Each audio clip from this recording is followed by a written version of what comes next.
چلے قافلے حجاز کے۔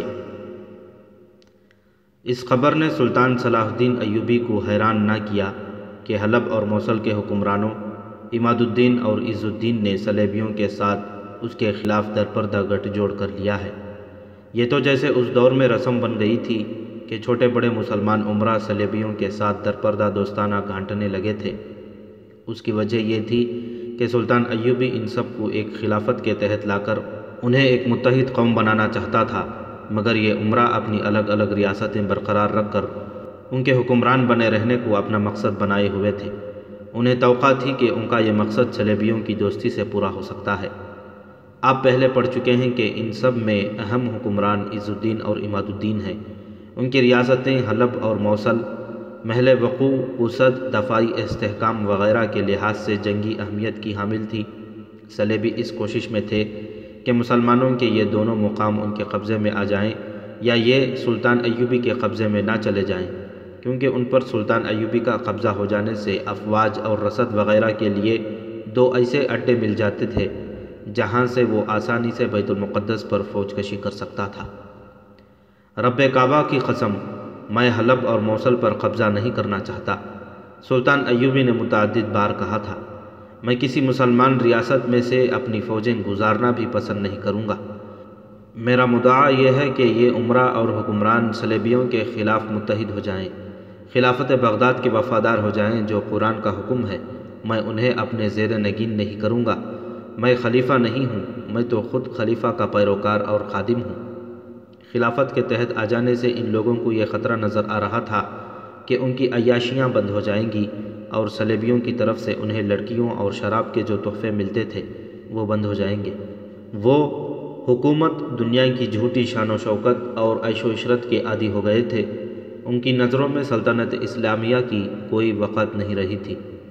1183 عیسوی کے اوائل میں سلطان صلاح الدین ایوبی نصیبہ کے مقام پر خیمہ زن تھا۔ یہاں سے اسے بیت المقدس کی طرف پیش قدمی کرنی تھی، مگر اسے مسلمان امراء کی نیت میں فتور نظر آ رہا تھا۔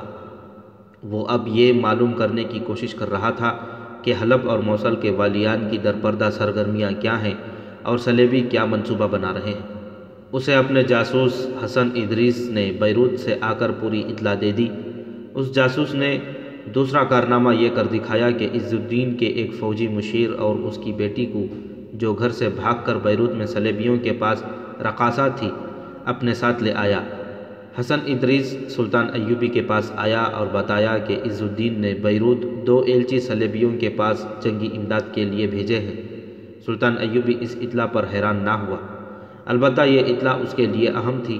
اس نے اسی وقت سالاروں کو بلایا اور نقشہ سامنے رکھ کر انہیں بتایا کہ صلیبیوں کا منصوبہ کیا ہے۔ عز الدین کا جو ایلچی بیروت صلیبیوں سے مدد لینے گیا تھا اس کا نام احتشام الدین تھا۔ اب سلطان ایوبی کے پاس اس کی حیثیت ایک قیدی کی تھی، لیکن سلطان ایوبی نے احترام سے اپنے سالاروں کے ساتھ بٹھایا۔ احتشام الدین کو تقریباً ہر ایک سالار جانتا تھا۔ کوئی اسے حقارت سے گھور رہا تھا اور کسی کے چہرے پر خوشی کے آثار تھے کہ ان کے درمیان بیٹھا ہے اور قید ہے۔ سلطان ایوبی نے حسن ادریس کی رپورٹ سن لی تھی۔ مجھے امید ہے کہ ہمارا دوست احتشام الدین آپ کو خود ہی بتائے گا کہ عز الدین اور عماد الدین کی نیت کیا ہے۔ سلطان ایوبی نے کہا، میں احتشام الدین پر الزام عائد نہیں کرتا کہ یہ ہمارے خلاف لڑنے کے لیے صلیبیوں سے جنگی امداد لینے گیا تھا۔ اسے والی موصل عز الدین نے بھیجا تھا۔ یہ عز الدین کا ملازم ہے۔ سلطان محترم، ایک سالار نے کہا، مجھے امید ہے کہ آپ مجھے یہ کہنے سے نہیں روکیں گے کہ احتشام الدین اپنے حکمران کا معمولی سا ملازم نہیں، یہ اس کا فوجی مشیر ہے، یہ سالار ہے۔ اسے اپنے حکمران کو ایسا مشورہ نہیں دینا چاہیے تھا کہ صلیبیوں سے مدد حاصل کی جائے۔ مجھے حکم دیا گیا تھا۔ احتشام الدین نے جواب دیا، اگر میں حکم عدولی کرتا تو آپ کو جلاد کے حوالے کر دیا جاتا۔ ایک نائب سالار نے کہا، آپ نے موت کے ڈر سے اپنے بادشاہ کا ایسا حکم مانا جو آپ کی اپنی قوم اور اپنے مذہب کی ذلت کا باعث ہے۔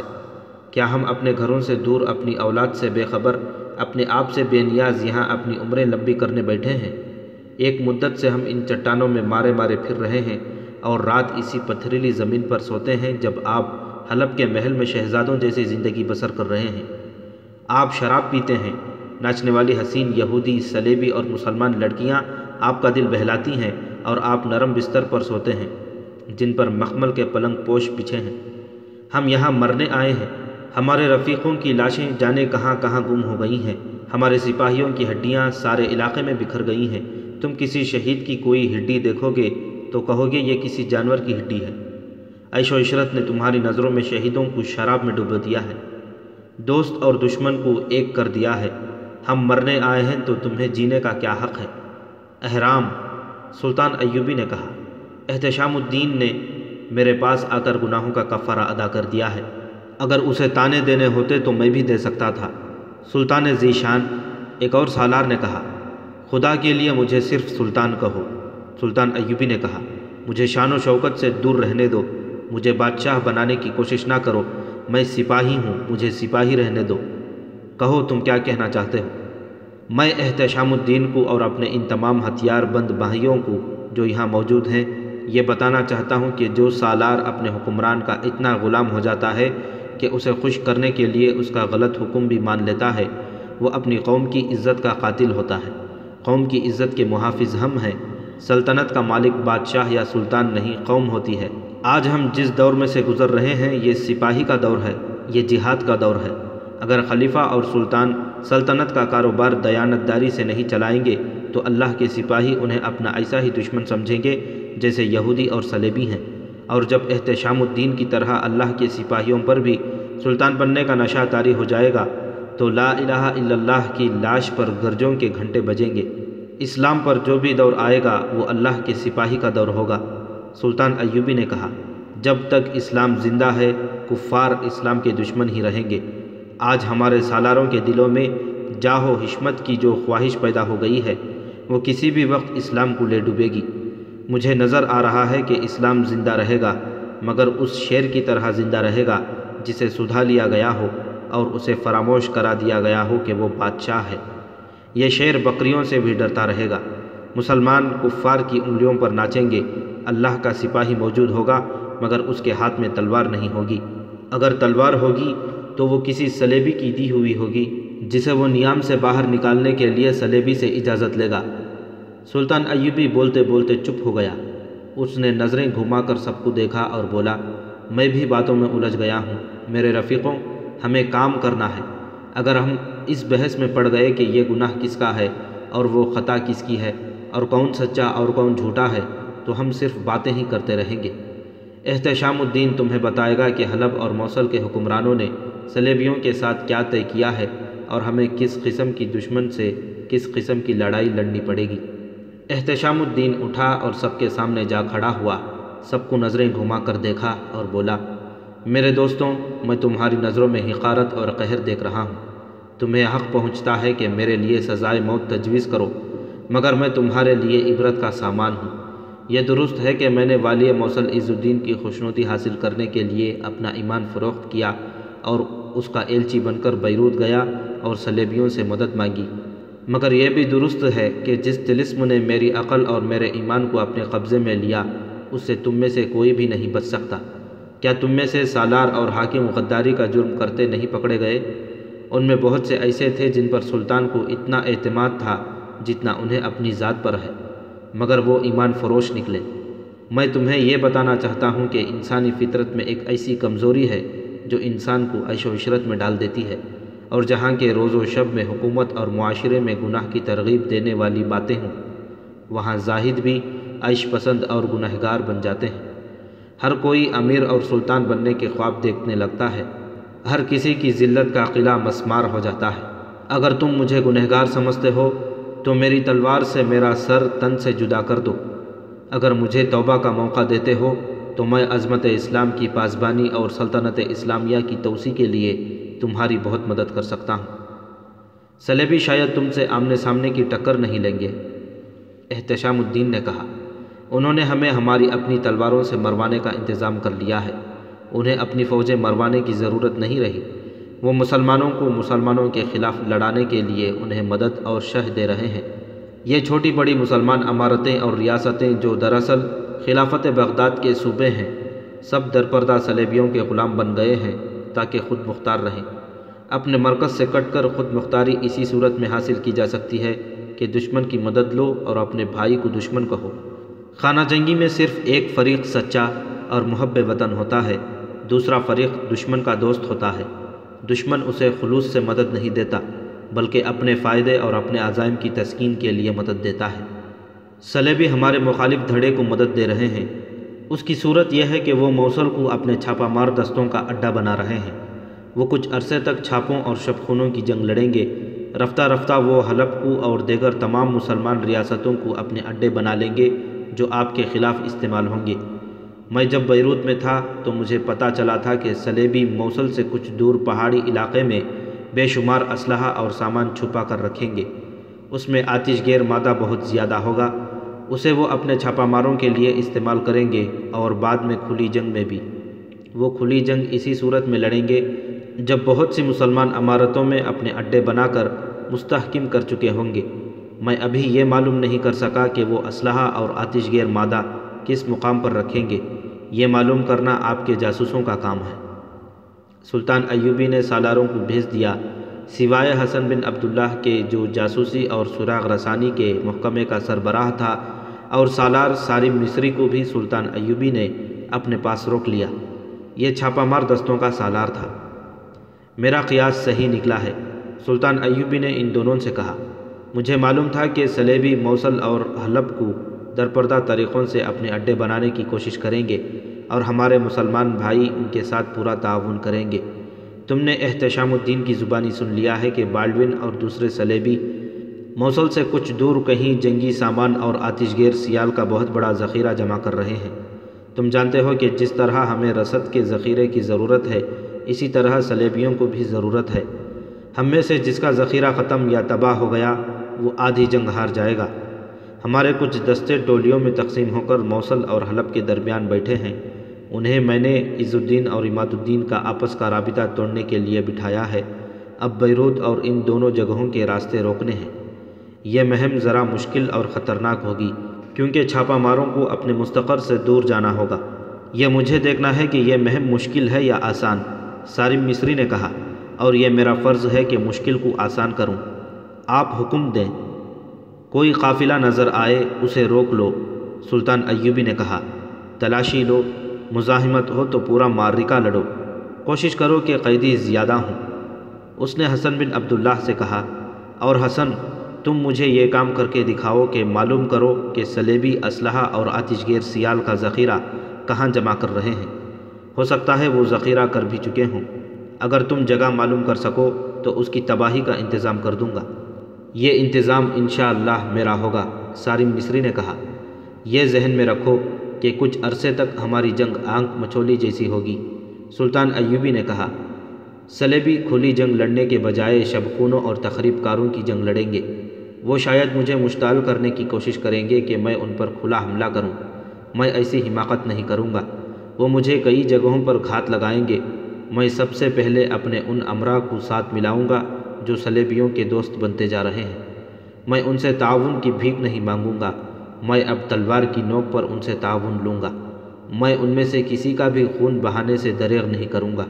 یہ برائے نام مسلمان ہیں۔ مسلمان کے خلاف کافر کے ساتھ دوستی کرنے والا مسلمان بھی کافر ہوتا ہے۔ مجھے اب پرواہ نہیں کہ تاریخ مجھے کیا کہے گی۔ اگر مجھے آج کوئی کہے کہ آنے والی نسلیں مجھے اپنے بھائیوں کا قاتل اور خانہ جنگی کا مجرم کہیں گے تو بھی میں اپنے ارادوں سے باز نہیں آؤں گا۔ میں تاریخ اور آنے والی نسلوں کے آگے نہیں، خدا کے آگے جواب دہ ہوں۔ خدا کے سوا نیت کو اور کوئی نہیں جانتا۔ میرے اور فلسطین کے درمیان اگر میرے بیٹے حائل ہوں گے تو میں انہیں بھی قتل کر دوں گا۔ اگر ہم نے آج قبلہ اول کو صلیبیوں سے آزاد نہ کرایا تو ہمارے بعد صلیبی اور یہودی خانہ کعبہ پر بھی قبضہ ہو جائیں گے۔ مجھے اپنے عمرا اور حکمرانوں کے طیور اور طور طریقے بتا رہے ہیں کہ وہ بادشاہ بنیں گے اور ان کی اولاد بھی بادشاہ ہوگی، اور یہ لوگ فلسطین کو یہودیوں کی تسلط میں دے دیں گے۔ تلوار کے سوا میرے پاس اب کوئی علاج نہیں رہا۔ ہم آپ کے حکم کے منتظر ہیں، سالم مصری نے کہا۔ اگر آپ میری رائے لیں تو میں یہی کہوں گا کہ مرکز سے خود مختاری یا نیم خود مختاری مانگنے والوں کو غداری کی سزا ملنی چاہیے، اور میں انہیں سزا دوں گا، سلطان ایوبی نے کہا۔ سلطان صلاح الدین ایوبی نے سالم مصری اور حسن بن عبداللہ کو جنگی نوعیت کی ہدایات دے کر رخصت کر دیا۔ وہ دونوں چلے گئے تو سلطان ایوبی ایک اور مسئلے پر غور کرنے لگا۔ اس نے جب بیروت سے محاصرہ اٹھایا تھا اور وہ نصیبہ کے مقام پر آ کر خیمہ زن ہو گیا تھا، اس سے کچھ عرصہ پہلے اسے بحیرہ قلزم کے مشرقی علاقے کے متعلق یہ اطلاعیں ملی تھیں کہ صلیبی فوجی دستے اس علاقے میں قافلوں کو لوٹ لیتے ہیں۔ صلیبی صرف مسلمان قافلوں کو لوٹتے تھے، مال و دولت کے علاوہ اونٹ اور گھوڑے لے جاتے اور کمسن اور نوجوان لڑکیوں کو بھی اٹھا لے جاتے تھے۔ زیادہ تر رہزنی ان دنوں میں ہوتی تھی جن دنوں مصر کے حاجیوں کے قافلے جاتے اور آتے تھے۔ ان ڈاکوؤں کو فوجی پیمانے پر ہی روکا جا سکتا تھا، لیکن سلطان ایوبی کے پاس اتنی فوج نہیں تھی۔ اس کے علاوہ اس کے دماغ پر فلسطین اور وہ مسلمان امراء سوار تھے جو صلیبیوں کے ساتھ درپردہ صلح اور مدد کے معاہدے کر رہے تھے، اس لیے سلطان ایوبی ادھر توجہ نہیں دے سکا تھا۔ آپ پڑھ چکے ہیں کہ بیروت کے محاصرے میں سلطان ایوبی نے بحری بیڑا بھی استعمال کیا تھا جس کا امیر البحر حسام الدین لؤلؤ تھا۔ محاصرہ ابتدا میں ہی ناکام ہو گیا تو سلطان ایوبی نے حسام الدین کو پیغام بھیجا کہ وہ بیڑا سکندریہ لے جائے۔ اس کے فوراً بعد قاہرہ سے سلطان ایوبی کو پیغام ملا کہ صلیبیوں نے قافلوں کو لوٹنا باقاعدہ پیشہ بنا لیا ہے اور اب کوئی قافلہ منزل تک پہنچتا ہی نہیں۔ سلطان ایوبی نے قاہرہ کو جواب دینے کے بجائے سکندریہ امیر البحر حسام الدین کو حکم بھیجا کہ وہ اپنے بیڑے کے اس حصے کی جا کر کمان لے لے جو بحر قلزم میں ہے۔ سلطان ایوبی کا حکم یہ تھا کہ بحر قلزم میں تمہارا مقابلہ دشمن کے بحری بیڑے سے نہیں ہوگا، بلکہ تم خشکی پر گھات لگا کر ان ڈاکوؤں کو پکڑو گے جو مسلمانوں کے قافلوں کو لوٹتے ہیں۔ مجھے بتایا گیا ہے کہ یہ ڈاکو صلیبی فوجی ہیں جو باقاعدہ منصوبے اور اوپر والوں کے احکام کے تحت لوٹ مار کر رہے ہیں۔ یہ صحرا میں نہیں رہتے، سمندر کے کنارے رہتے ہیں۔ تم فوج کا ایک منتخب دستہ ساتھ لے جاؤ اور سمندر میں گھومتے پھرتے رہو۔ جہاں تمہیں ڈاکوؤں کا شبہ ہو وہاں سپاہیوں کو کشتیوں سے اتار کر خشکی پر بھیجو اور ڈاکوؤں کا خاتمہ کرو۔ میرے اگلے حکم تک تم قلزم میں ہی رہو گے۔ حسام الدین حکم ملتے ہی بحر قلزم میں چلا گیا۔ اس دور میں بحر روم اور قلزم کو ملانے کے لیے نہر سوئز نہیں تھی۔ بحر قلزم میں سلطان ایوبی نے چند ایک جنگی جہاز اور کشتیاں رکھی ہوئی تھیں۔ اگر آپ مشرقی وسطیٰ کا نقشہ دیکھیں تو آپ کو بحر قلزم اور اس کے اوپر خلیج سوئز نظر آئے گا۔ اس سمندر کے مغربی کنارے پر مصر اور مشرقی کنارے پر سعودی عرب ہے۔ شمال میں صحرائے سینائی اور خلیج عقبہ ہے۔ بعض قافلے جو مصر سے حج کے لیے جاتے تھے وہ اونٹوں اور گھوڑوں سمیت کشتیوں کے ذریعے خلیج سوئز عبور کرتے تھے۔ اکثر قافلے خشکی پر ہی جاتے تھے اور بحر قلزم کے ساتھ ساتھ سفر کرتے تھے کیونکہ سمندر کے قریب گرمی میں کمی رہتی تھی۔ حسام الدین نے وہاں جاتے ہی ساحل کے ساتھ ساتھ خشکی پر چھاپے مارنے شروع کر دیے اور چند ایک ڈاکوؤں کو پکڑ کر وہیں قتل کر دیا، لیکن اسے ان میں سے صلیبی افواج کا کوئی ایک بھی سپاہی نہ ملا۔ حسام الدین کو ایک روز اطلاع ملی کہ مصر سے ایک بہت بڑا قافلہ حجاز کے لیے روانہ ہو گیا ہے۔ اس وقت قافلے کو صحرائے عرب میں ہونا چاہیے تھا۔ حسام الدین نے 3-4 سپاہیوں کو خانہ بدوشوں کے لباس میں گشت کے لیے بھیجا، مگر انہیں کہیں قافلہ نظر نہ آیا۔ یہ ایک بدقسمت قافلہ تھا جو ساحل سے دور دور جا رہا تھا۔ ایک رات قافلے نے ایک جگہ قیام کیا، اس میں تاجر بھی تھے اور حجاج بھی۔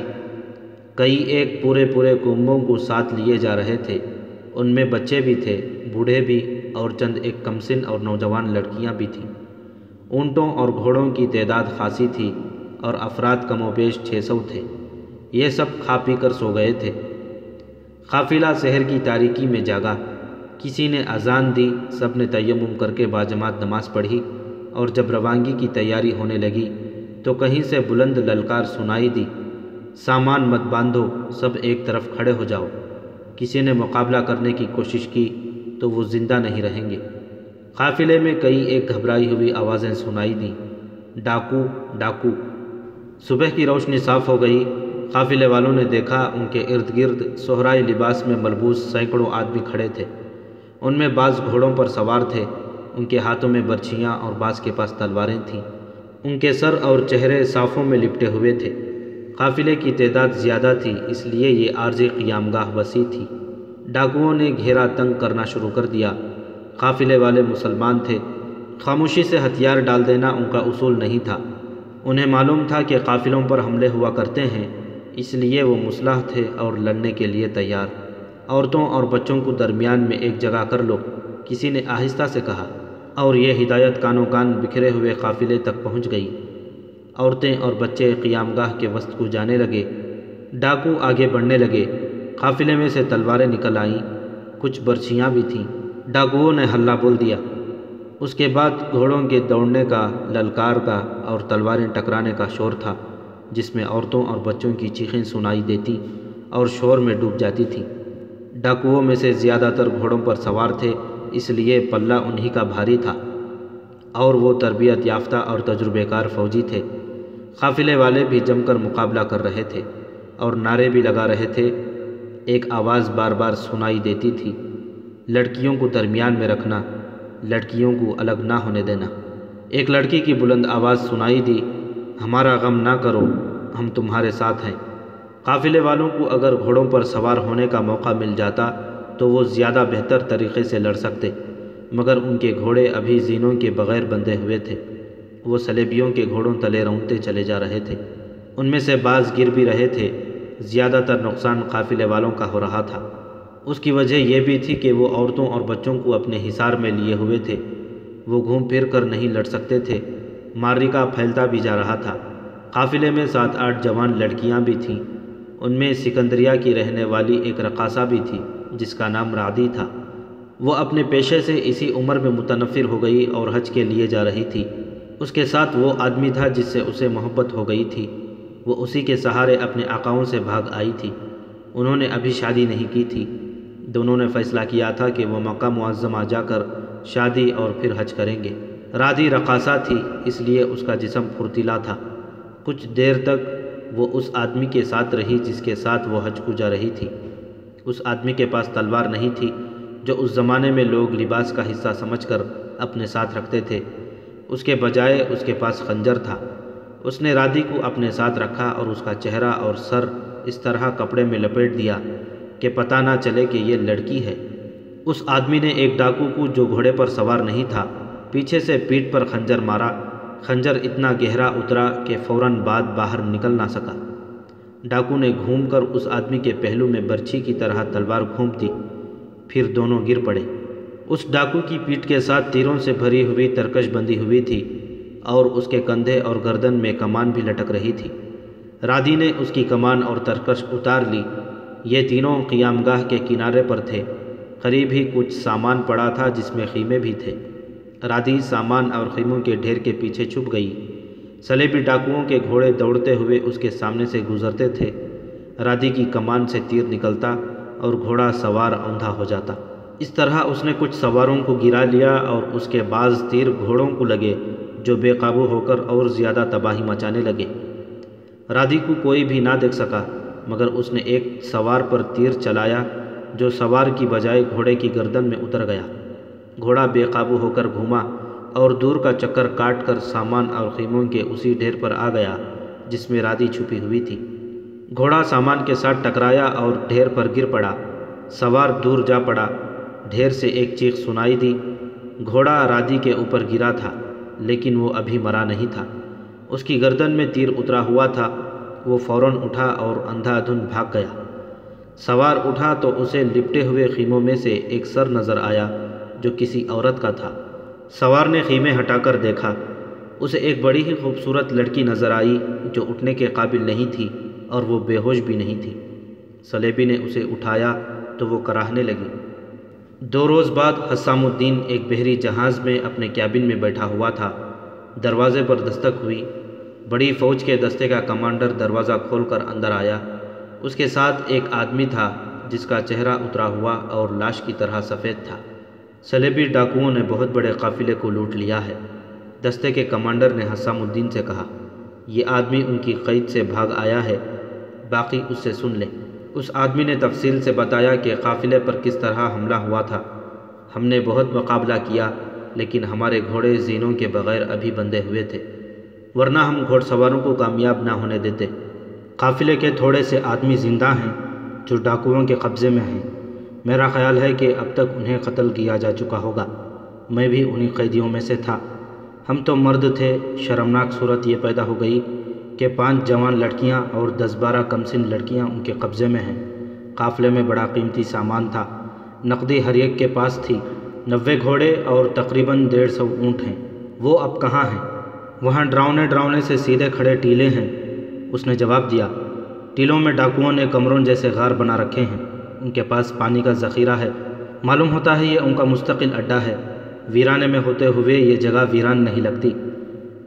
اس نے جو جگہ بتائی وہ سمندر سے 20 میل دور تھی۔ اس نے کہا، کچھ ڈاکو بھی ہماری تلواروں اور برچھیوں سے مرے ہیں، لیکن زیادہ نقصان ہمارا ہوا ہے۔ ہم جو زندہ رہ گئے انہیں وہ اپنے ساتھ لے آئے۔ شام تک وہ ہمارے تمام اونٹ، گھوڑے اور سارا سامان اٹھا کر اپنے ٹیلوں والے اڈے پر لے آئے۔ رات کو انہوں نے شراب پی اور ہمارا سامان کھول کھول کر دیکھنے لگے۔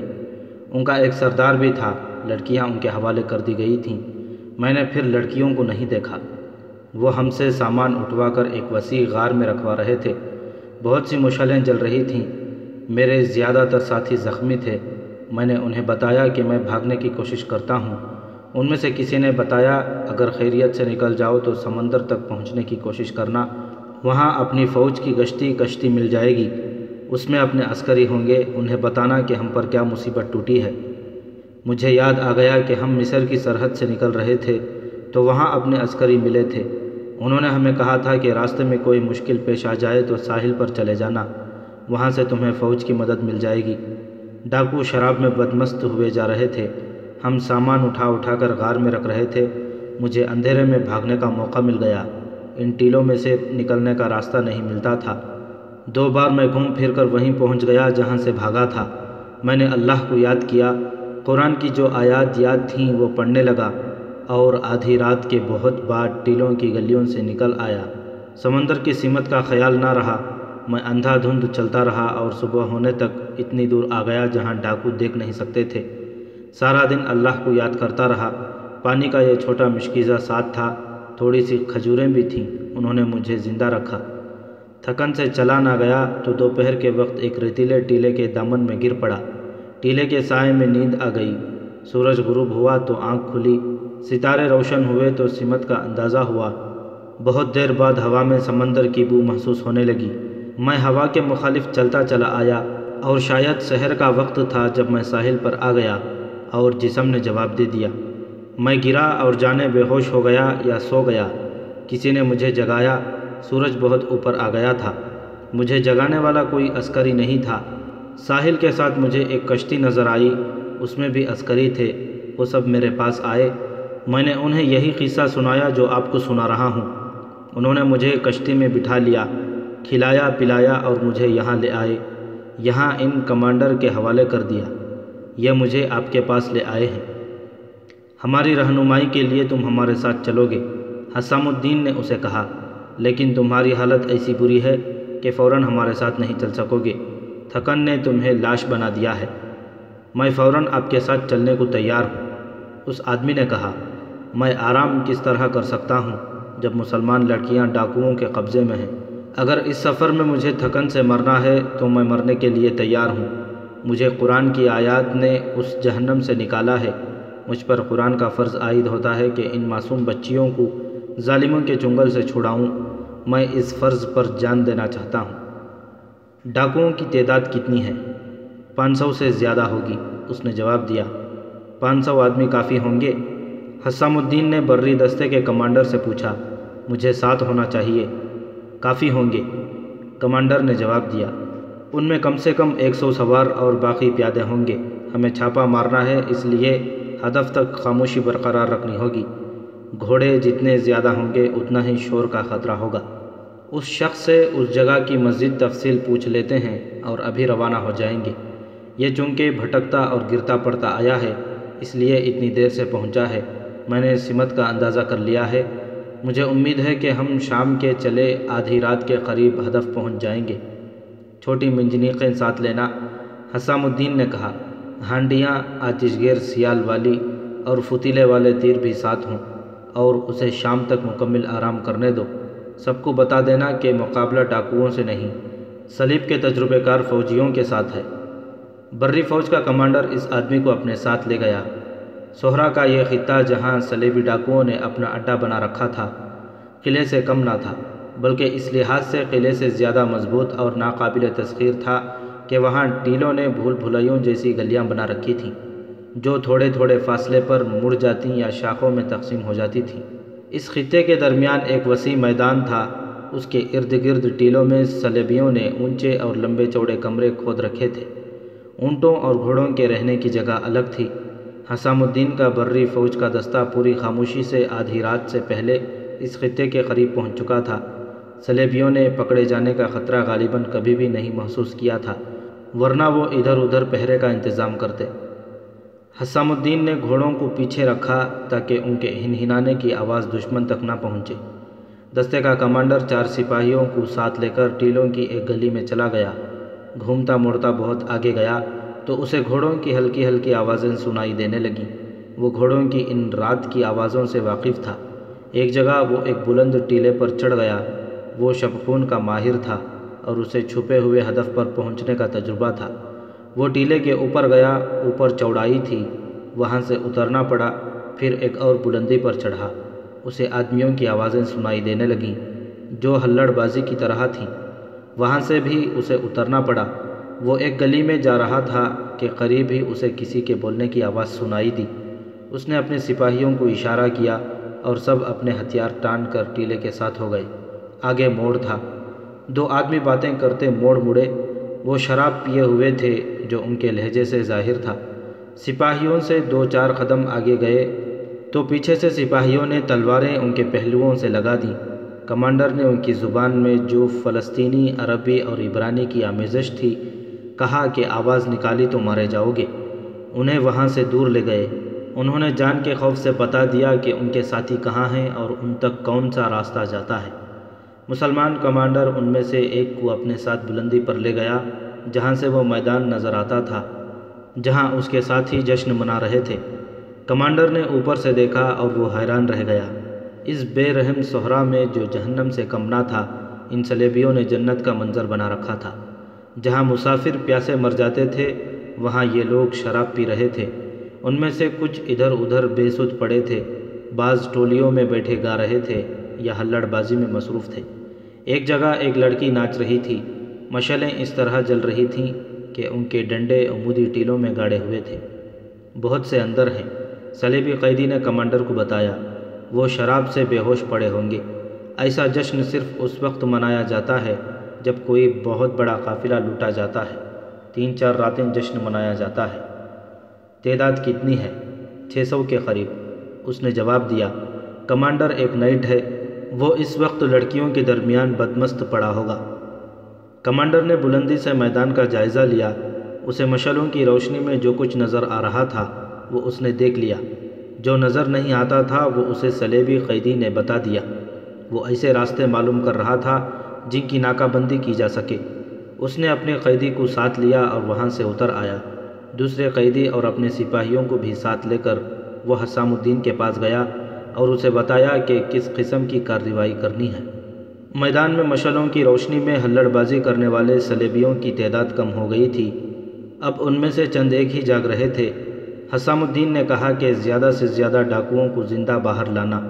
کمانڈر نے اس پر اعتراف کیا اور کہا، میں ان سے انتقام لینا چاہتا ہوں۔ میں ان کی لاشیں یہیں گلنے سڑنے کے لیے اور صحرائی لومڑیوں کے لیے پڑی رہنے دوں گا۔ آپ انہیں زندہ قیدی بنا کر ان کے حکمرانوں کے ساتھ کوئی سودا کرنا چاہتے ہیں؟ نہیں، حسام الدین نے کہا، مجھے بھی انتقام لینا ہے۔ مجھے اپنے ان مسلمان قیدیوں کے خون کا انتقام لینا ہے جنہیں صلیب کے ایک جنگجو بادشاہ ارنالڈ نے اقرا لے جا کر قتل کیا تھا۔ جنگی قیدیوں کو قتل نہیں کیا جاتا، مگر ارنات نے ہمارے تمام قیدیوں کو پہلے بھوکا رکھا، ان سے مشقت کرائی، پھر انہیں قطار میں کھڑا کر کے قتل کیا تھا۔ اس واقعے کو 7 سال گزر گئے ہیں، میں اسے ساری عمر نہیں بھول سکتا۔ آج انتقام کا موقع ملا ہے۔ میں یہ نہیں سننا چاہتا کہ یہ صلیبی ڈاکو ہمارے ساتھ لڑتے ہوئے مارے گئے۔ انہیں زندہ لاؤ، لیکن میں انہیں زندہ نہیں رہنے دوں گا۔ میں انہیں اسی طرح قتل کروں گا جس طرح صلیبیوں نے ہمارے قیدی قتل کیے تھے۔ حسام الدین کے سپاہی 3 راستوں سے میدان میں داخل ہوئے۔ انہوں نے جلتی ہوئی مشعلوں سے اپنی مشعلیں جلا لیں۔ جو صلیبی جاگ رہے تھے انہوں نے نشے کی حالت میں گالیاں دیں۔ وہ لڑنے کی حالت میں نہیں تھے۔ حملہ آور سپاہیوں نے انہیں زندہ پکڑنے کے بجائے تلواروں سے ختم کر دیا۔ جو سوئے ہوئے تھے وہ شور و غل سے جاگ اٹھے۔ پیشتر اس کے کہ وہ سمجھ پاتے کہ یہ کیا ہو رہا ہے، وہ برچھیوں کی انیوں میں دھر لے گئے۔ انہیں ہتھیار اٹھانے کی مہلت نہ ملی۔ غار نما کمروں میں سے چند ایک برچھیاں اور تلواریں لے کر نکلے، لیکن کچھ مارے گئے، باقی ہتھیار پھینک کر بھاگ کھڑے ہو گئے۔ ان کا نائٹ اس حالت میں مدہوش پڑا تھا کہ اس کے جسم پر کوئی کپڑا نہ تھا۔ وہ گالیاں بکنے لگا۔ مسلمان سپاہیوں کو وہ اپنے سپاہی سمجھ رہا تھا۔ اس کے کمرے سے 3 مسلمان لڑکیاں برآمد ہوئیں۔ دوسرے کمروں میں سے چند ایک لڑکیاں نکلیں۔ یہ سب مسلمان تھیں۔ ان کی حالت بہت بری تھی۔ وہ مسلمان سپاہیوں کو شاید ڈاکوؤں کا کوئی دوسرا گروہ سمجھ رہی تھیں، اسی لیے وہ دہشت سے دبکی ہوئی تھیں۔ جب انہیں پتہ چلا کہ یہ مسلمان سپاہی ہیں تو لڑکیاں پاگلوں کی سی حرکتیں کرنے لگیں۔ وہ روتی تھیں اور کبھی صلیبیوں کو دانت پیس پیس کر گالیاں دیتیں اور کبھی مسلمان سپاہیوں کو کوسنے لگتیں۔ انہوں نے انہیں بے غیرت اور بزدل کہا اور ان میں سے بعض بار بار کہتی تھیں، اگر تم مسلمان ہو تو ان کافروں کو قتل کیوں نہیں کرتے؟ کیا ہم تمہاری بہنیں اور تمہاری بیٹیاں نہیں؟ کیا ہماری عصمتیں تمہاری بیٹیوں کی عصمتوں جیسی نہیں؟ اس وقت حسام الدین اور بری دستے کا کمانڈر کمروں کی تلاشی لے رہے تھے۔ باہر اب کوئی لڑائی نہیں ہو رہی تھی۔ صلیبیوں کو ایک جگہ بٹھا دیا گیا۔ ان کے گرد مسلح سپاہی کھڑے تھے، جن میں بہت سے سپاہیوں نے کمانوں میں تیر ڈال رکھے تھے۔ صبح جب صلیبیوں کا نشہ اترا تو وہ سمندر کے کنارے بیٹھے تھے۔ لڑکیوں کو حسام الدین نے اپنے بحری جہاز میں رکھا۔ قیدیوں کی تعداد کم و بیش 500 تھی، باقی مارے گئے تھے۔ انہوں نے ٹیلوں کے اندر جو سامان اور رقم جمع کر رکھی تھی وہ قیدیوں سے اٹھوا کر ساحل پر لائی گئی۔ ان قیدیوں کے کمانڈر سے جو معلومات حاصل ہوئیں ان سے یہ انکشاف ہوا کہ یہ ایک مشہور صلیبی بادشاہ رینالڈ شایتون کی فوج کا دستہ ہے۔ مسلمان قافلوں کو لوٹنے کے لیے اتنی نفری کا ایک دستہ یہاں موجود رہتا تھا۔ کچھ عرصے بعد دوسرا دستہ بھیج دیا جاتا تھا۔ سامان جو لوٹا جاتا اس میں سے کچھ حصہ سپاہیوں کو ملتا اور باقی سب اپنے بادشاہ کو بھیج دیا جاتا تھا۔ اونٹ اور گھوڑے بھی سرکاری ملکیت میں چلے جاتے تھے۔ لڑکیوں کے متعلق یہ احکام تھے کہ کمسن بچیاں جو غیر معمولی طور پر خوبصورت ہوتی تھیں وہ صلیبیوں کے ہیڈ کوارٹروں میں بھیج دی جاتی تھیں، جہاں انہیں ٹریننگ دے کر جوانی کی عمر میں جاسوسی اور تخریب کاری کے لیے مسلمانوں کے علاقوں میں بھیجا جاتا تھا۔ جوان لڑکیوں میں کوئی بہت ہی خوبصورت ہو تو اسے بھی ہیڈ کوارٹروں کے حوالے کر دیا جاتا تھا۔ باقی لڑکیوں کو یہ صلیبی سپاہی اور کمانڈر اپنے پاس رکھ لیتے تھے۔ اس قافلے کے ساتھ بھی بچیاں ہوں گی؟ حسام الدین نے پوچھا۔ 12-14 تھیں، صلیبی کمانڈر نے بتایا۔ صرف ایک بھیجی گئی ہے اور باقی قتل ہو چکی ہیں۔ اور قافلے کے جن آدمیوں کو ساتھ لائے تھے انہیں سامان اٹھانے کے لیے لائے تھے، پھر انہیں قتل کر دیا تھا۔ اس نے جوان لڑکیوں کے متعلق بتایا کہ ان میں ایک رقاصہ تھی، بہت خوبصورت تھی۔ اس کا جسم حسن اور اس کا رقص ہماری اس ضرورت کے مطابق تھا جس کے لیے ہم لڑکیاں حاصل کرتے ہیں۔ اس رقاصہ کو اسی شام بھیج دیا گیا تھا۔ فوراً بھیجنے کی وجہ یہ تھی کہ ایسی قیمتی اور دلکش لڑکی کا سپاہیوں میں رکھنا خطرناک ہوتا ہے۔ کوئی بھی سپاہی اسے آزادی کا جھانسا دے کر بھگا لے جا سکتا ہے۔ انہوں نے اس قافلے کو قتل کیا ہے جو حج کو جا رہا تھا۔ حسام الدین نے کمانڈر سے کہا۔ قافلہ حجاز تک نہ پہنچ سکا۔ ان بد نصیبوں کے بجائے میں ان کے قاتلوں کو حجاز بھیجوں گا اور وہاں انہیں قتل کراؤں گا۔ حسام الدین تمام قیدیوں کو اس جگہ لے گیا جہاں انہوں نے قافلے کو لوٹا اور قتل عام کیا تھا۔ وہاں لومڑیوں، بھیڑیوں اور گیدڑوں کی کھائی ہوئی لاشیں بکھری ہوئی تھیں۔ حسام الدین نے قیدیوں سے قبریں کھدوائیں، ان سب کی نماز جنازہ پڑھائی اور سب کو دفن کر دیا۔ اس نے قاہرہ سے حکم لیے بغیر ان تمام قیدیوں کو ایک ہی بحری جہاز میں ٹھونسا اور جدہ کی طرف لے گیا۔ وہاں انہیں اتارا اور اس پیغام کے ساتھ حجاز روانہ کر دیا کہ انہیں مینا کے میدان میں قتل کر دیا جائے۔ پیغام میں اس نے تفصیل سے لکھا کہ ان کا جرم کیا ہے۔ یورپی مورخوں نے صلیبی سپاہیوں اور ان کے کمانڈر کے قتل کو بہت اچھالا اور غلط رنگ میں پیش کیا ہے۔ انہوں نے جنگی قیدی کہا ہے، لیکن یہ نہیں بتایا کہ وہ کون سی جنگ کے جنگی قیدی تھے۔ وہ کسی قلعے میں نہیں تھے۔ مسلمان مورخوں نے اصل واقعہ لکھا ہے۔ ان تحریروں سے یہ ثابت ہوتا ہے کہ یہ امیر البحر حسام الدین لولو کا فیصلہ تھا، جس سے سلطان صلاح الدین ایوبی بالکل بے خبر تھا۔ اس صلیبی ڈاکو دستے کے کمانڈر نے جس رقاصہ کے متعلق بتایا تھا کہ اسے اسی شام یہاں سے بھیج دیا گیا تھا، وہ رعدی تھی۔ اس کے کہنے کے مطابق اسے اتنی جلدی اس لیے بھیج دیا گیا تھا کہ گھوڑے کے نیچے آ کر اس کی حالت اچھی نہیں تھی۔ کمانڈر نے اس ڈر سے اسے بھیج دیا کہ اس پر یہ الزام عائد نہ ہو سکے کہ اس رقاصہ کو اس کے تشدد نے اس حالت تک پہنچایا ہے۔ یہ کمانڈر جس وقت حسام الدین کو اپنا بیان دے رہا تھا، اس وقت رقاصہ رعدی 4 صلیبی سپاہیوں کے ساتھ وہاں سے بہت دور پہنچ چکی تھی۔ وہ گھوڑے پر سوار تھی۔ اس کی حالت بہت بہتر ہو گئی تھی۔ راستے میں اس نے سپاہیوں سے کئی بار کہا تھا کہ وہ اسے قاہرہ لے چلیں، جہاں وہ انہیں بے شمار رقم دے گی، مگر سپاہی نہ مانے۔ آخر ایک سپاہی نے اسے کہا، تم دیکھ رہی ہو کہ ہم تمہیں شہزادیوں کی طرح ساتھ لے جا رہے ہیں۔ تم اتنی زیادہ خوبصورت ہو اور تمہارے جسم میں ایسا جادو ہے کہ جسے اشارہ کرو وہ تمہارے قدموں میں جان دے دے گا، لیکن ہم تمہارے جسم سے 4 قدم دور رہتے ہیں۔ وجہ یہ ہے کہ تم ہمارے پاس امانت ہو، اور یہ امانت ہمارے بادشاہ کی ہے جو سلیب کا بادشاہ ہے۔ اگر تمہارا کہا مان لیں یا تمہیں اپنی ملکیت سمجھ لیں تو ہمیں نہ بادشاہ بخشے گا نہ سلیب۔ ہماری منزل کہاں ہے؟ رعدی نے پوچھا۔ بہت دور، اسے جواب ملا۔ سفر کٹھن ہے اور لمبا بھی۔ ایک خطرہ یہ بھی ہے کہ ہمیں اس علاقے میں سے بھی گزرنا پڑے گا جو مسلمانوں کے قبضے میں ہے۔ رعدی کو یہ 4 سپاہی واقعی شہزادیوں کی طرح لے جا رہے تھے۔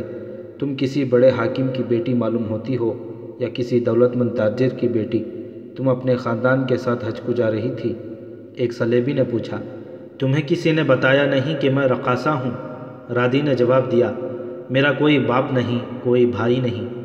میری ماں اسماعیلیہ میں مشہور رقاصہ اور مغنیہ ہے۔ مجھے بالکل علم نہیں تھا کہ میں اس کے کس چاہنے والی کی بیٹی ہوں۔ ماں نے بچپن میں ہی مجھے رقص کی تربیت دینی شروع کر دی تھی۔ مجھے رقص اور گانا اچھا لگتا تھا۔ میں 16-17 سال کی ہوئی تو ماں نے مجھے ایک بہت امیر آدمی کے گھر بھیجا۔ وہ بوڑھا آدمی تھا، شراب پیے ہوئے تھا۔ بوڑھے نے مجھے کہا کہ وہ میری محبت میں دیوانہ ہوا جا رہا ہے۔ مجھے اس بوڑھے سے نفرت ہو گئی۔ مجھے یہ احساس ہوا کہ میرا باپ نہیں ہے۔ اس بوڑھے کو دیکھ کر مجھے اپنے باپ کا خیال آ گیا تھا۔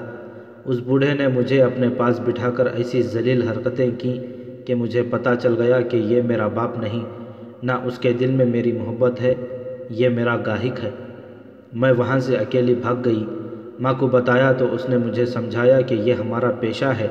میں نہ مانی۔ ماں نے مجھے مارا پیٹا۔ میں نے کہا کہ میں ناچوں گی، گاؤں گی، لیکن کسی کے گھر نہیں جاؤں گی۔ ماں نے میری شرط مان لی۔ جن کے پاس دولت تھی وہ ہمارے گھر آنے لگے۔ میں چونکہ کسی کے گھر نہیں جاتی تھی، اس لیے میری قیمت چڑھ گئی۔ 3 سال گزر گئے اور اس دوران میرے دل میں یہ آرزو پیدا ہوئی کہ کوئی میرے حسن اور میرے رقص کے بجائے میرے ساتھ محبت کرے، جس میں عیاشی اور بدمعاشی کا دخل نہ ہو۔ آخر ایک آدمی مجھے مل گیا۔ وہ 2 بار میرے ہاں آیا تھا۔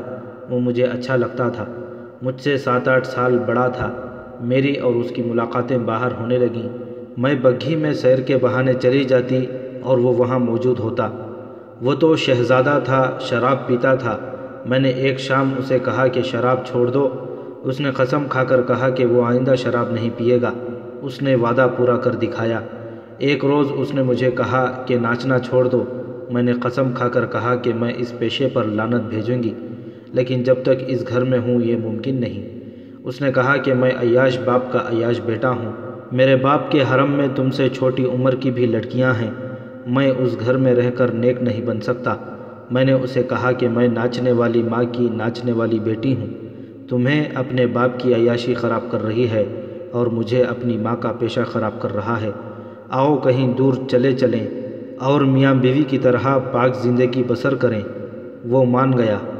وہ مسلمان تھا، میرا کوئی مذہب نہیں تھا۔ مجھے یہ بھی معلوم نہیں کہ میرا باپ مسلمان تھا، عیسائی یا یہودی تھا۔ میں نے اسے کہا کہ مجھے مسلمان سمجھو اور بتاؤ کہ مذہب کیا ہے۔ مجھے محبت دو، مجھے پاک زندگی دو۔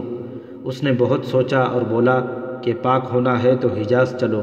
میں نے حجاز کی بہت باتیں سنی تھیں، مجھے ایسے گانے بہت پسند آتے تھے جن میں حجاز اور حجاز کے قافلوں کا ذکر ہوتا۔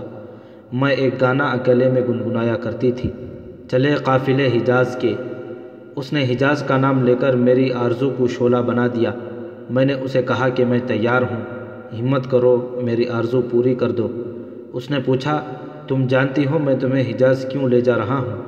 میں نے کہا کہ وہ بہت خوبصورت سرزمین ہے۔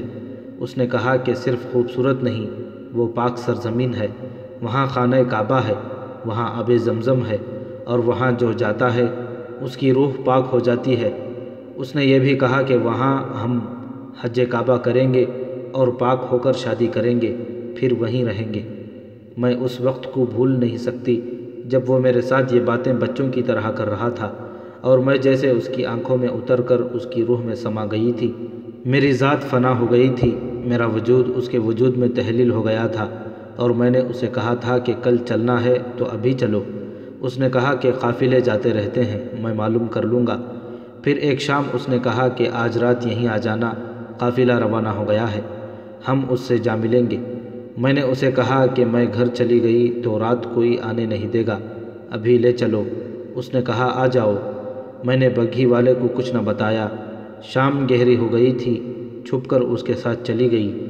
اس نے مجھے ایک کھنڈر میں چھپا دیا اور چلا گیا۔ وہ کچھ دیر بعد 2 گھوڑے لے کر آ گیا۔ وہ گھوڑے پر سوار تھا، دوسرا گھوڑا خالی تھا، دونوں کے ساتھ پانی اور کھانے کا سامان بندھا تھا۔ ہم اگلی شام قافلے سے جا ملے اور رات وہاں جا پہنچے جہاں تم نے میرے خواب میری محبت کے لہو میں غرق کر دیے۔ وہ مارا گیا، میں پکڑی گئی، حجاز کا قافلہ لوٹا گیا اور خانہ کعبہ سے دور ہی اللہ کے حضور چلا گیا۔ خدا نے میرے گناہ بخشے نہیں، میرے ماتھے کی قسمت میں خانہ کعبہ کا سجدہ نہیں لکھا تھا۔ میرا وجود ناپاک تھا جو اللہ کو پسند نہیں تھا کہ اس کے کعبے تک پہنچے۔ تم مذہب میں پناہ لینا چاہتی ہو تو ہمارے مذہب کو قریب سے دیکھنا، ایک سپاہی نے کہا۔ تم نے میرا ایک پاک تصور ریزہ ریزہ کر دیا ہے۔ رادی نے کہا، کیا تمہارے مذہب نے یہ حکم دیا ہے کہ جس کی تم نے تعمیل کی ہے؟ میں جو تصور لے کر نکلی تھی وہ ایسا بھیانک تو نہیں تھا۔ یہ ہمارا مذہب نہیں، سپاہی نے کہا، یہ ان انسانوں کا حکم تھا جن کے ہم ملازم ہیں۔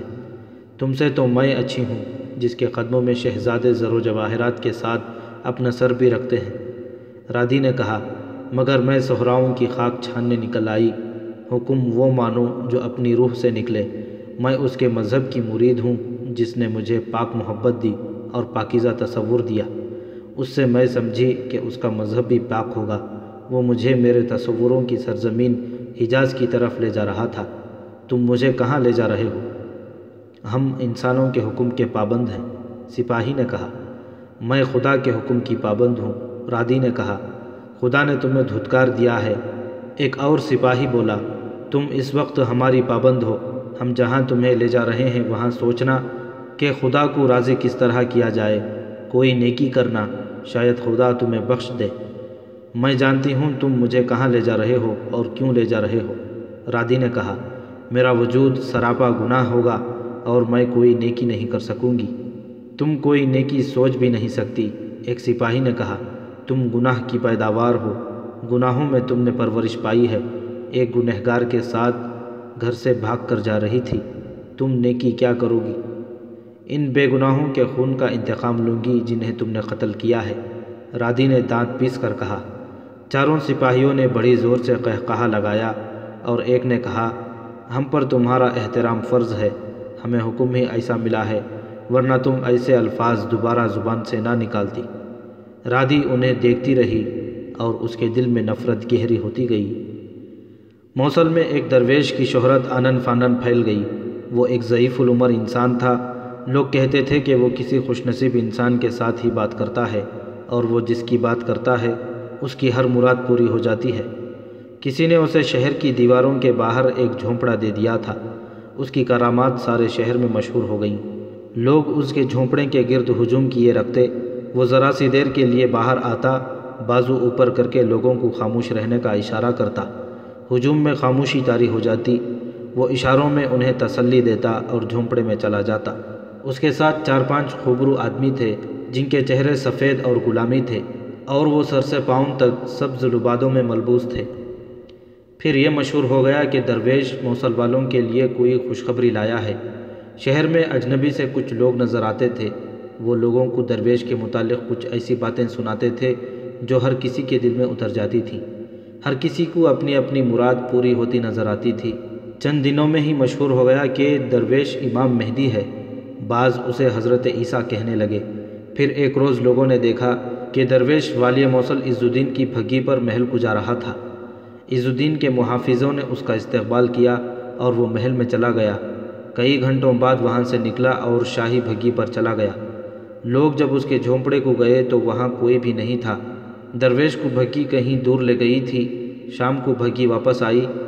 اس میں بھگی بان اور 2 محافظ تھے۔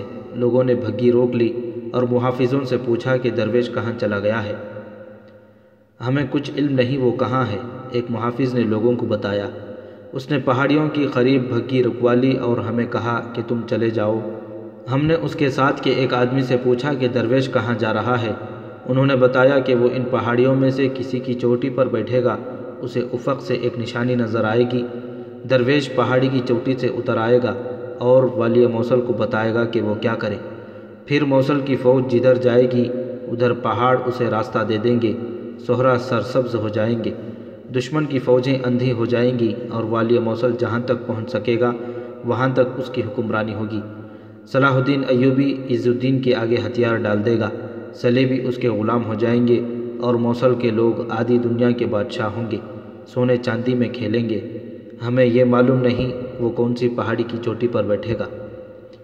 موصل سے کچھ دور کوہستانی علاقہ تھا، وہاں کوئی آبادی نہیں تھی۔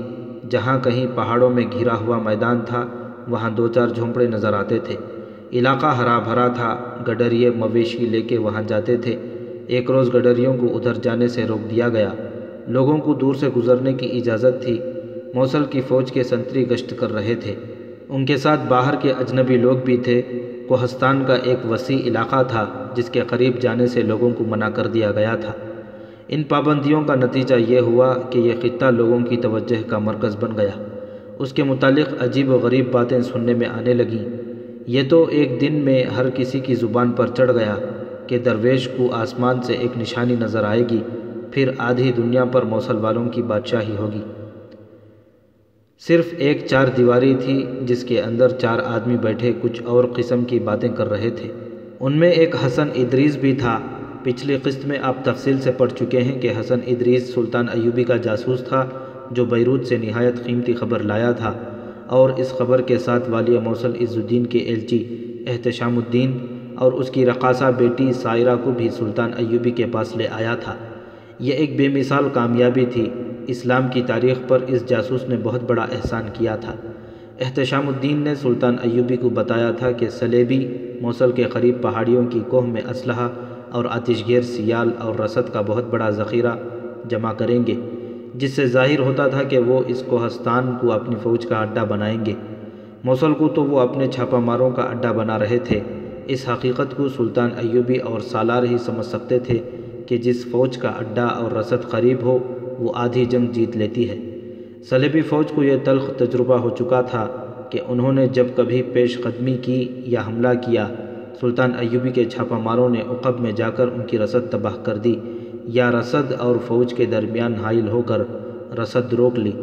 آگے سلطان ایوبی نے یہ انتظام کر رکھا ہوتا تھا کہ پانی جہاں کہیں ہوتا تھا وہاں قبضہ کر لیتا تھا، جہاں کہیں گھاس اور چارہ ہوتا وہاں بھی وہ قبضہ کر لیتا یا گھاس وغیرہ کٹوا لیتا یا تباہ کر دیتا تاکہ صلیبیوں کے گھوڑوں اور اونٹوں کو چارہ نہ مل سکے۔ اس کے علاوہ وہ بلندیوں پر اپنے تیر اندازوں کی ٹولیاں بٹھا دیتا تھا۔ آپ پڑھ چکے ہیں کہ سلطان ایوبی نے اپنی انٹیلیجنس کے سربراہ حسن بن عبداللہ سے کہا تھا کہ وہ معلوم کرے کہ صلیبی کس مقام پر ذخیرہ کر رہے ہیں۔ اس نے چھاپہ مار دستوں کے سالار سارم مصری سے کہا تھا کہ جب ذخیرہ کا مقام معلوم ہو جائے تو اسے تباہ کرنے کی کوشش کی جائے۔ سلطان ایوبی کی دوربین نگاہوں نے دیکھ لیا تھا کہ صلیبی اب مکمل تیاری کر کے کھلی جنگ لڑیں گے۔ اس سے پہلے وہ صلیبی علاقوں پر حملہ نہیں کرنا چاہتا تھا۔ اسے جب احتشام الدین کی زبانی صلیبیوں کے عزائم کی اطلاع ملی تو اس نے یہ منصوبہ بنایا کہ صلیبیوں کو کہیں بھی قدم نہ جمانے دیے جائیں۔ اس نے ایک حکم یہ دیا کہ معلوم کرو کہ صلیبی کوہستان میں کہاں ذخیرہ جمع کر رہے ہیں۔ اور دوسرا حکم یہ دیا کہ سنجار کی طرف پیش قدمی کرو اور قلعے کو محاصرے میں لے لو۔ سنجار موصل سے کچھ دور ایک اہم قلعہ اور جنگی اہمیت کا ایک قصبہ تھا۔ اس کا امیر شرف الدین بن قطب الدین تھا۔ سنجار کو اپنے قبضے میں لینے کا اقدام سلطان ایوبی کے اس منصوبے کی کڑی تھی جس کے متعلق اس نے کہا تھا کہ وہ اب کسی سے تعاون کی بھیک نہیں مانگے گا بلکہ تلوار کی نوک پر تعاون حاصل کرے گا۔ اسے معلوم تھا کہ یہ چھوٹے چھوٹے مسلمان امراء خود مختار حکمران رہنا چاہتے ہیں، اس لیے صلیبیوں کے ساتھ درپردہ معاہدے کر رہے ہیں۔ سنجار کے امیر شرف الدین کے متعلق سلطان ایوبی کو یہ یقین ہو گیا تھا کہ وہ والی موصل عز الدین کا دوست ہے، اور اس دوستی کی بنیاد یہی ہے کہ سلطان ایوبی کے خلاف محاذ مضبوط کیا جائے۔ حسن بن عبداللہ نے اپنے جاسوسوں کا جائزہ لیا۔ موصل میں اس کے جاسوس موجود تھے، لیکن وہ محسوس کر رہا تھا کہ کسی زیادہ ذہین اور جرأت مند جاسوس کو ان کے پاس بھیجا جائے، کیونکہ اسے خیال تھا کہ صلیبیوں کا ذخیرہ معلوم کرنا مشکل کام ہو سکتا ہے۔ حسن ادریس نے اپنی خدمات پیش کیں۔ حسن بن عبداللہ اسے نہیں بھیجنا چاہتا تھا کیونکہ وہ لمبے عرصے تک بیروت رہا تھا، اس لیے اسے پہچانا جا سکتا تھا۔ حسن ادریس بھیس اور اپنا لب و لہجہ بدلنے کا ماہر تھا۔ اس نے حسن بن عبداللہ سے کہا کہ وہ اگر بیروت چلا جائے تو ایسا بہروت دھارے گا کہ جو اسے پہچانتے ہیں وہ بھی نہیں پہچان سکیں گے۔ موصل میں تو اسے کوئی بھی نہیں جانتا تھا۔ آخر اسی کو روانہ کرنے کا فیصلہ کیا گیا اور سلطان ایوبی نے خود اسے کچھ ہدایات دیں۔ میرے عزیز دوست، سلطان ایوبی نے اپنے ہاتھ سینے پر رکھ کر حسن ادریس سے کہا، تاریخ میں نام سلطان ایوبی کا آئے گا۔ شکست کھاؤں گا تو تاریخ مجھے شرمسار کرے گی، اور فتح حاصل کر کے مروں گا تو لوگ میری قبر پر پھول چڑھائیں گے اور آنے والی نسلیں مجھے خراج تحسین پیش کریں گی۔ یہ بہت بڑی ناانصافی ہوگی۔ فتح کا سہرا تمہارے سر ہوگا، تمہارے ان ساتھیوں کے سر ہوگا جو دشمن کے اندر جا کر خبریں لاتے اور میری فتح کا باعث بنتے ہیں۔ خدا اس حقیقت کو دیکھ رہا ہے، تمہارے سر پر سہرا خدا اپنے ہاتھوں باندھے گا۔ میں شکست کھاؤں گا تو یہ میری اپنی غلطی ہوگی کہ میں نے تمہاری اطلاع کے مطابق عمل نہ کیا، اور میں فتح حاصل کروں گا تو یہ تمہاری فتح ہوگی، کیونکہ میری آنکھیں اور میرے کان تم ہو۔ میری روح تمہاری قبر پر پھول چڑھاتی رہے گی۔ عظیم تم ہو اور تمہارے جاسوس ساتھی۔ میری کوئی عظمت نہیں، میں پوری فوج لے کر سنجار جا رہا ہوں، تم اکیلے جا رہے ہو۔ میں جو فتح پوری فوج کے ساتھ حاصل کروں گا وہ تم اکیلے کر لوگے۔ جاؤ میرے دوست، خدا حافظ۔ جب حسن ادریس ایک غریب مسافر کے بھیس میں ایک اونٹ پر سوار ہو کر نصیبہ کے خیمہ گاہ سے نکلا، اس وقت سورج غروب ہو چکا تھا۔ وہ دور نکل گیا تو اسے بے شمار گھوڑوں کے ٹاپوں کی آواز سنائی دینے لگی۔ وہ رک گیا، اسے معلوم تھا کہ یہ گھوڑے کس کے ہیں۔ یہ صلاح الدین ایوبی سنجار کو محاصرے میں لینے جا رہا تھا۔ اس نے نصیبہ سے اپنا کیمپ اکھاڑا نہیں تھا، اپنا ہیڈ کوارٹر اور کچھ عملہ وہیں رہنے دیا، اور اپنے محفوظہ ریزرو ٹروپس کو بھی تیاری کی حالت میں نصیبہ چھوڑ گیا تھا۔